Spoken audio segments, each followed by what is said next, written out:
Bolehkah bencong jadi imam? Di sini dibuatnya bencong garis miring hunsa. Maaf, dia tak paham antara bencong dengan hunsa. Dengar baik-baik, ini pembahasannya agak serius.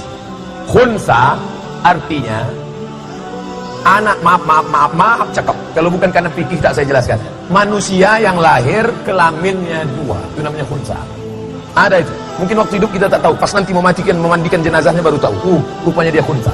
Maka kalau kejadian macam ini dibawa ke dokter, nanti dokter akan bertanya. Setelah diakil balik, mana yang lebih cenderung? Ternyata maaf cakap dia haid, menstruasi.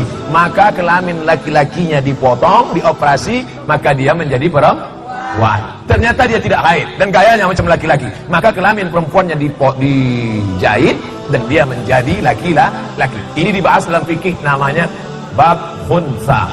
Jelas. Sedangkan bencong bukan hunsa. Bencong ini adalah laki-laki. Definisi laki-laki itu apa? Man lahu zakarun fahuwa muzakkarun. Siapa yang punya zakar maka dia laki-laki, baik hidup maupun mati. Oleh sebab itu maka tidak bisa dihukumkan dia khunsa. Tanya dia, kau kelamin kau berapa? 1. Tak ada yang lain? Tidak. Laki-laki apa perempuan? Laki-laki. Kenapa kau melambai? Itulah. Maka dia ini mudah aja sebetulnya. Panggil Pak Kapolres, panggil Pak Dandim, ikutkan dia program. Buatkan. Pak Kapolres, Pak Dandim duduk bersama, nama programnya Be a Man. Lakilah, jadilah laki-laki yang perkasa. Suruh dia baris berbaris. Siap, gerak. Siap, gerak. Dilatih mereka karate, lari. Lama-lama hilang bencong. Tanya, ini diserahkan ke Pak Polisi Tentara, selesai. Suruh dia main bola, suruh dia lari, suruh dia karate. Hai! Mudah-mudahan penyakit-penyakit ini, mana buktinya? Ini penyakit di negeri yang membiarkan dia banyak, tapi kalau negeri itu ketat dia sedikit. Mana contohnya? Thailand. Bencong paling banyak di dunia di Thailand. Dia termasuk pemerhati bencong. Sampai di Thailand itu ada namanya Miss Waria, namanya Lady Boy, muka lady, kaki boy. Muka lady jempuan, kaki berbulu berotol, leher berjafur. Oleh sebab itu maka ini ada. Tapi di Mesir masyarakatnya ketat. Tidak ada. Saya 4 tahun di Mesir cuma sekali jumpa bencong. Tidak saya cari, tidak jumpa. Oleh sebab itu maka kalau masyarakat kita ketat, pendidikannya ketat, sekolahkan agama, masyarakatnya. Ini sekarang bencong ini sedang disosialisasikan melalui film, melalui iklan, melalui TV. Ibu bapak coba tonton TV dari pagi sampai siang, sampai sore, sampai malam. Hitung berapa bencong yang muncul di situ.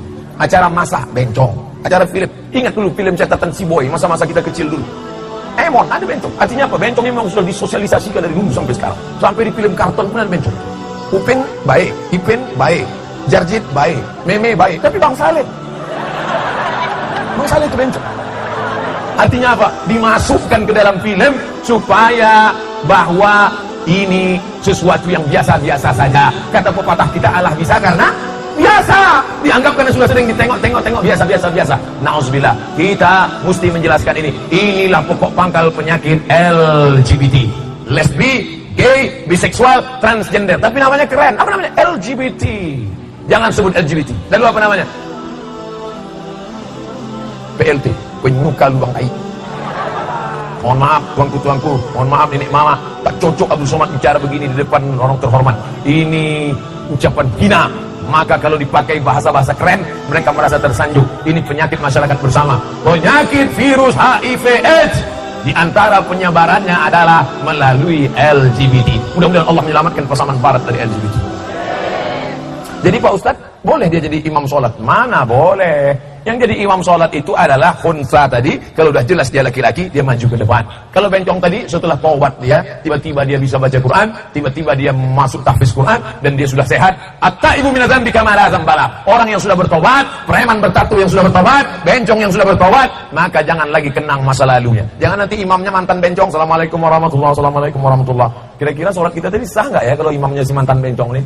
Janganlah kau ungkit masa lalu. Siapa yang tak pernah punya masa lalu? Kita semua pernah punya dosa, betul? Oleh sebab itu yang berdosa adalah orang yang taubat dari dosa-dosanya, banyak-banyak istighfar. Apa hukumnya tidak memaafkan orang yang minta maaf? Nabi SAW didatangi oleh seorang laki-laki. Laki-laki ini dulu yang sudah membunuh pakcik paman Nabi bernama Hamzah bin Abdul Muttalib. Diambilnya tombak, ditusuknya ke tulang belakang Hamzah, digoncang-goncangnya sampai keluar dari selangkangan Hamzah. Ta'antuhu wa hazastuhu hatta kharaja baina fakhidaihi. Aku tikam ke belakang Hamzah, lalu ku goncang-goncang sampai keluar dari selangkangan Hamzah. Setelah itu diguntingnya telinga Hamzah, diguntingnya hidung Hamzah. Datang pula Hindun dendam ke Sumat, dibelahnya dada Hamzah. Mereka kunyah jantung Hamzah, masak hidup mentah dikunyah. Begitulah dendam ke Sumatnya orang Arab. Arab jahiliyah, musyrik, kafir jahiliyah. Apakah Nabi SAW datang membawa pedang, hancurkan kepala? Tak ada. Bahkan kepala panglima perang yang berkata, hadza yaumul marhamah, hadza yaumul malhamah. Ini hari balas dendam. Dulu paman Nabi digunting, mari kita gunting telinga mereka. Tapi Nabi mengatakan, hadza yaumul marhamah. Ini hari berkasih sayang. Ini hari kasih sayang.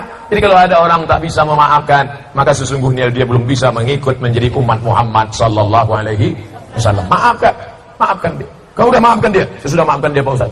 Sudah datang ke rumahnya? Belum. Tapi udah maafkan. Saya memang udah maafkan. Tapi kalau untuk datang ke rumahnya rasanya 2031 lah, Pak Ustaz. Ini namanya dendam kesumat. Oleh sebab itu mudah-mudahan kita termasuk orang yang berlapang dada memaafkan kesilapan-kesalahan orang lain. Amin. Apa kelebihan orang yang memiliki 4 orang anak perempuan, tak ada anak laki-laki? Man ala salasa banatin. Siapa yang membesarkan 3 anak perempuan, bukan 4. 3 anak perempuan. Man ala salasa, wahid isnin salasa. Siapa yang membesarkan 3 anak perempuan, fa'addabahunna, disekolahkannya dengan baik, wa zawwajahunna, dinikahkannya dengan laki yang baik-baik, wa ahsana ilaihinna, dia buat baik sampai mati, falahul jannah, maka surgalah baginya. 3. Kalau 4 nih Pak Ustaz, sedang 3 aja surga, apalagi om 4. Yang masih 2 Pak Ustaz, balik dari sini tambah 1 lagi. Mudah-mudahan anak-anak kita solehah-solehah baik-baik. Bagaimana tanggapan Ustaz adanya pendapat tak boleh memanggil sebutan kafir kepada non-muslim? Saya satu kelas SD sama Atyong. Kawan saya satu SD namanya Atyong. Kira-kira nama Atyong ini Islam apa tidak Islam? Tak Islam. Berapa tahun saya sekelas sama si Atyong, tak pernah saya panggil dia, Atyong, sini kau kafir. Sampai hari ini hubungan saya sama si Atyong tetap baik, tetap akrab. Saya berdekat rumah dengan Pak Panjaitan, tak pernah kami panggil dia, kafir, tak pernah. Kami tetap menjaga adat istiadat, sopan santun, tata krama. Kami tetap berkawan, bersahabat, karena kita diajarkan. Jadi tanpa dihilangkan pun ini memang dari dulu kita tak pernah pakai. Tapi ayat Al-Quran bercerita tentang orang yang menutup. Kafir itu artinya menutup. Bahasa Inggris cover. Cover itu artinya cover, menutup. Apa yang ditutupnya? Yang ditutupnya adalah nikmat. Nikmat apa? Nikmat yang paling besar adalah nikmat datangnya Nabi Muhammad sallallahu alaihi wasallam. Makanya ada orang yang kufur nikmat, orang yang tak sholat, malas. Kok kenapa tak sholat? Aku malas betul sholat ini. Itu dia kafir, tapi kafirnya kufur nikmat. Nah, jadi pahami makna kafir ini dengan baik. Jadi cara masalah kita menyebut tetangga kawan sahabat kita, begitu juga dengan kita di Pasaman Barat. Tentu ada kawan kita yang Kristen Katolik, ada Protestan, ada Konghucu, ada Buddha, ada Hindu. Tak pernah kita menebarkan kebencian. Bunuh dia kalau tidak seagama denganmu, hancurkan rumahnya, ambil motornya, lari ke anak gadisnya.